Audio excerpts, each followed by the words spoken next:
Hi friends, പുതിയൊരു വീഡിയോയിലേക്ക് സ്വാഗതം. ഇത് നമ്മുടെ HSA സീരീസിലേക്ക് ആണ്. അപ്പോൾ ഇന്നത്തെ ടോപ്പിക് എന്ന് പറയുന്നത് ജിയോഗ്രഫി ഭാഗത്ത് വരുന്ന അക്ഷാംശവും രേഖാംശവും എന്നുള്ളതിൻ്റെ പോയിൻറ്റുകൾ മാത്രം, വളരെ എന്താ പറയുക, ഇമ്പോർട്ടൻ്റ് ആയിട്ടുള്ള ചെറിയ പോയിൻറ്റുകളെ മാത്രം ഉൾപ്പെടുത്തിയ ചെറിയൊരു വീഡിയോയിലേക്ക് എല്ലാവർക്കും സ്വാഗതം. അപ്പം അക്ഷാംശരേഖയും രേഖാംശരേഖയും ഭൂമധ്യരേഖയ്ക്ക് സമാന്തരമായി വരക്കുന്ന വൃത്തരേഖകളാണ് ഇവ.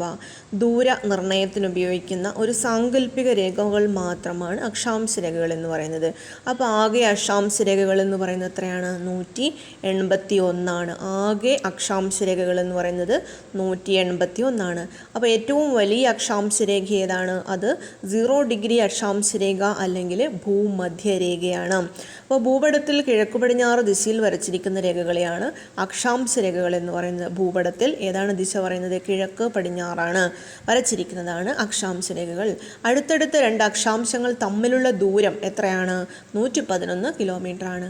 അപ്പോൾ രണ്ട് അക്ഷാംശങ്ങൾ തമ്മിലുള്ള ദൂരത്തെ കാണിക്കുന്നതാണ് 111 കിലോമീറ്റർ ആണ്. അപ്പോൾ ഈ പറഞ്ഞിരിക്കുന്നത് ഭൂമധ്യരേഖയെക്കുറിച്ചാണ്. ഗ്രേറ്റ് സർക്കിൾ ഭൂമധ്യരേഖ, ഗ്രേറ്റ് സർക്കിൾ എന്നറിയപ്പെടുന്ന രേഖ 0 ഡിഗ്രി അക്ഷാംശ രേഖയാണ് ഭൂമധ്യരേഖ എന്ന് പറയുന്ന അടുത്ത പോയിൻ്റായി പറയുന്നത് 0 ഡിഗ്രി അക്ഷാംശ രേഖയാണ്. ഇനി അടുത്തതായി നമ്മൾ പറയുന്നത് ലോക ഭൂപടത്തിൽ ഇന്ത്യയുടെ സ്ഥാനം എവിടെയാണ്? അത് വടക്ക് കിഴക്കു ഭാഗത്താണ്. പിന്നെ ഭൂമധ്യരേഖയുടെ ചുറ്റളവ് എന്ന് പറയുന്നത് ഏതാണ്ട് 40,075 കിലോമീറ്റർ ആണ്. ഭൂമധ്യരേഖയോട് ഏറ്റവും അടുത്ത് സ്ഥിതി ചെയ്യുന്ന ഇന്ത്യൻ മെട്രോപൊളിറ്റൻ നഗരം ഏതാണ്? ചെന്നൈ ആണ്. ഭൂമധ്യരേഖയോട് ഏറ്റവും അടുത്ത് സ്ഥിതി ചെയ്യുന്ന മെട്രോപൊളിറ്റൻ നഗരം ചെന്നൈ ആണ്. ഭൂമധ്യരേഖയോട് അടുത്ത് സ്ഥിതി ചെയ്യുന്ന ഇന്ത്യയുടെ സംസ്ഥാന തലസ്ഥാനം ഏതാണ്? തിരുവനന്തപുരമാണ്. സംസ്ഥാന തലസ്ഥാനം തിരുവനന്തപുരമാണ്. ഭൂമധ്യരേഖ കടന്നുപോകുന്ന ഏറ്റവും വലിയ രാജ്യം ഏതാണ്? ബ്രസീൽ. ഭൂമധ്യരേഖ കടന്നുപോകുന്ന വലിയ രാജ്യം ബ്രസീലാണ്. ഇനി ഭൂമധ്യരേഖ കടന്നുപോകുന്ന ഏക ഏഷ്യൻ രാജ്യം ഏതാണ്? ഇന്തോനേഷ്യയാണ്. ഏക ഏഷ്യൻ രാജ്യം ഇന്തോനേഷ്യയാണ്. ഇനി അടുത്തത് ഭൂമധ്യരേഖയും ഉത്തരായന രേഖയും ദക്ഷിണായന രേഖയും കടന്നു പോകുന്ന വൻകര ആഫ്രിക്കയാണ്. ഭൂമധ്യരേഖയും ദക്ഷിണായന രേഖയും ഉത്തരായന രേഖയും കടന്നു പോകുന്നത് എവിടെയാണ്? അത് ആഫ്രിക്കയാണ്. നമ്മൾ ഉത്തരായന രേഖയെക്കുറിച്ച് നോക്കുമ്പോൾ ഉത്തരായന രേഖയുടെ ഈ സ്ഥാനം എന്ന് പറയുന്നത് ഭൂമധ്യരേഖക്ക് 23 degree 26 minute 23 degree 26 minute 16 second വടക്കാണ്. പിന്നെ ഏഷ്യ, ആഫ്രിക്ക, നോർത്ത് അമേരിക്ക എന്നീ ഭൂഖണ്ഡങ്ങളിലൂടെ കടന്നു പോകുന്നു. ഏഷ്യ, ആഫ്രിക്ക, നോർത്ത് അമേരിക്ക എന്നീ ഭൂഖണ്ഡങ്ങളിലൂടെയാണ് ഉത്തരായന രേഖ കടന്നു പോകുന്നത്. ഇനി അടുത്ത പോയിന്റ് എന്ന് പറയുന്നത് ഇന്ത്യയുടെ മധ്യഭാഗത്തൂടെ കടന്നു പോകുന്ന അക്ഷാംശരേഖ. ഇത് ഉത്തരായന രേഖയോട് ഏറ്റവും അടുത്ത് സ്ഥിതി ചെയ്യുന്ന ഇന്ത്യൻ മെട്രോപൊളിറ്റൻ നഗരം ഏതാണ്? കൊൽക്കത്ത. ഉത്തരായന രേഖയ്ക്ക് അടുത്ത് സ്ഥിതി ചെയ്യുന്ന ഇന്ത്യൻ മെട്രോപൊളിറ്റൻ നഗരം ഏതാണ്? കൊൽക്കത്തയാണ്. പിന്നെ ഭൂമധ്യരേഖേൻ്റെതാണെങ്കിൽ ചെന്നൈ ആണ്. അപ്പോൾ ഉത്തരായന രേഖേൻ്റെത് കൊൽക്കത്തയാണ്.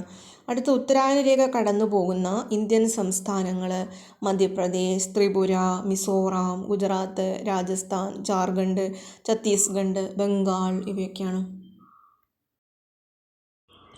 ദക്ഷിണായന രേഖ 23.5 ഡിഗ്രി തെക്കക്ഷാംശത്തിൽ സ്ഥിതി ചെയ്യുന്നതാണ് ദക്ഷിണായന രേഖ എന്ന് പറയുന്നത്. ഓസ്ട്രേലിയ, ആഫ്രിക്ക, സൗത്ത് അമേരിക്ക എന്നീ 3 ഭൂഖണ്ഡങ്ങളിലൂടെയാണ് ഇത് കടന്നു പോകുന്നത്. നമ്മൾ നോക്കുന്നത് രേഖാംശരേഖ അല്ലെങ്കിൽ ലോഞ്ചിറ്റ്യൂഡാണ്. അപ്പോൾ സമയനിർണയത്തിന് ഉപയോഗിക്കുന്ന രേഖ എന്ന് പറയുന്നത് എന്താണ്?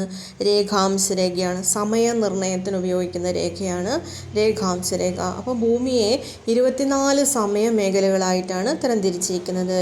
അപ്പോൾ ഈ തരംതിരിവ് തന്നെയാണ് പാശ്ചാത്യ ദേശം, പൗരസ്ത്യ ദേശം എന്നിങ്ങനെ രണ്ടായി തരംതിരിക്കാനും പറ്റുന്നത്. പിന്നെ ഇന്ത്യ ഒരു പൗരസ്ത്യ രാജ്യമാണെന്ന് തെളിയിക്കുന്ന രേഖയാണ് രേഖാംശരേഖ. ആകെ രേഖാംശരേഖ എന്ന് പറയുന്നത് എന്താണ്? 360 ഡിഗ്രി ഉത്തരധ്രുവം ദക്ഷിണധ്രുവത്തെയും തമ്മിൽ ബന്ധിപ്പിക്കുന്നു. അടുത്തടുത്ത രണ്ട് രേഖാംശങ്ങൾ തമ്മിലുള്ള ദൂരം കൂടുതൽ ഭൂമധ്യരേഖയിൽ ആണ്, ദൂരം കുറവ് ധ്രുവപ്രദേശങ്ങളിലുമാണ്. അടുത്തടുത്ത രണ്ട് രേഖാംശങ്ങൾ തമ്മിൽ ദൂരം കൂടുതൽ വരുന്നത് ഭൂമധ്യരേഖയ്ക്കും ദൂരം കുറവ് വരുന്നത് ധ്രുവപ്രദേശങ്ങളിലുമാണ്. അപ്പോൾ രണ്ട് രേഖാംശങ്ങൾ തമ്മിലുള്ളൊരു സമയ വ്യത്യാസം എന്ന് പറയുന്നത് എത്രയാണത്? 4 മിനിറ്റാണ്. ഇനി അകലം 1 ഡിഗ്രിയുമാണ്. ധ്രുവപ്രദേശത്ത് രേഖാംശങ്ങൾ തമ്മിലുള്ള അകലം എന്ന് പറയുന്നത് എത്രയാണ്? 0 ആണ്. ധ്രുവപ്രദേശത്ത് രേഖാംശങ്ങൾ തമ്മിലുള്ള അകലം 0. 3 ഭൂഖണ്ഡങ്ങളിലൂടെ ഗ്രീനിച്ച് രേഖ കടന്നു പോകുന്നുണ്ട്. ഗ്രീനിച്ച് രേഖ കടന്നു പോകുന്ന ഏറ്റവും വലിയൊരു ആഫ്രിക്കൻ രാജ്യം ഏതാണ്? അൾജീരിയ ആണ്. ഗ്രീനിച്ച് രേഖ കടന്നു പോകുന്ന ഏറ്റവും വലിയ ഒരു ആഫ്രിക്കൻ രാജ്യമാണ് അൾജീരിയ. അപ്പോൾ ഭൂമധ്യരേഖയും ഗ്രീനിച്ച് രേഖയും തമ്മിൽ ചേരുന്ന ഒരു സ്ഥലം, അതാണ് ഗൾഫ് ഓഫ് ഗിനിയ എന്നാണ് പറയുന്നത്. Gulf of guinea. ഇന്ത്യയുടെ മാനക രേഖാംശം അല്ലെങ്കിൽ ഇന്ത്യൻ സ്റ്റാൻഡേർഡ് ടൈം എന്നറിയപ്പെടുന്നത് 82.5 ഡിഗ്രി കിഴക്കാണ്. ഇന്ത്യയിലെ മിർസാപൂർ നഗരത്തിലെ സമയം അടിസ്ഥാനം. ഇത് കണക്കാക്കുന്ന എങ്ങനെയാണ്? മിർസാപൂറിൻ്റെ സമയത്തെ അടിസ്ഥാനമാക്കിയാണ്. ഇന്ത്യൻ സമയം ഗ്രീനിച്ചിനേക്കാൾ എത്ര മണിക്കൂർ മുമ്പിലാണ്? 5.5 മണിക്കൂർ മുമ്പിലാണ്. അപ്പോൾ ഇത്രയും കണ്ടൻറ്റുകളാണ് ഈ ഒരു വീഡിയോയിൽ നമ്മൾ ഉൾപ്പെടുത്തിയത്. ചാനൽ ആദ്യമായി കാണുന്നവരുണ്ടെങ്കിൽ സബ്സ്ക്രൈബ് ചെയ്ത് സപ്പോർട്ട് ചെയ്യുക. ലൈക്ക് ചെയ്യാനും ഷെയർ ചെയ്യാനും മറക്കരുത്.